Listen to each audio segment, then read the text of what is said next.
Sort Racisme ha valorat positivament la decisió d'Interior d'expulsar els 6 agents dels Mossos condemnats aquest dilluns per una agressió racista l'any 2019 al Bages. L'entitat que representa l'acusació particular ho qualifica de victòria, però lamenta que arriba tard, ja que els agents han continuat en actiu durant tot aquest temps. Tot i això, Sort Racisme creu que la decisió dona un missatge a la resta d'agents perquè no ho facin.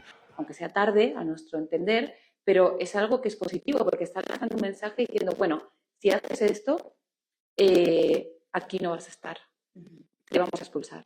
Entonces, por lo menos es un mensaje y un mensaje también para aquellos policías, por qué no decirlo, que no quieren encubrir estas acciones. Entonces, claro, que sientan un poco la legitimidad de decir, vale, pues yo voy a denunciarlo y voy a tener un respaldo por parte de instancias superiores que van a reaccionar apoyándome, porque yo entiendo y asumo y espero que no todos estén conformes con estas actuaciones.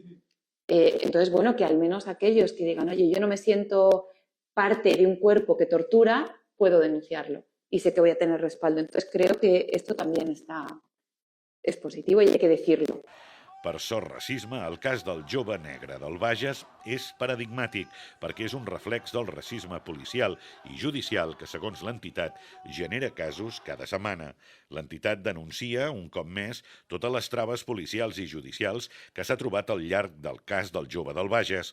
En aquest sentit, recordava que en un inici cap dels superiors dels agents van identificar la veu dels condemnats i no va ser fins més tard, l'any 2020, quan es va fer públic l'àudio de les tortures que van accedir a fer-ho i van acabar identificant-los.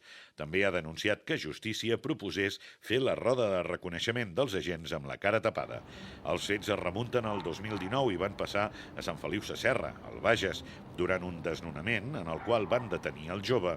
La víctima va poder gravar com el colpejaven, l'insultaven i el menystenien pel seu color de pell.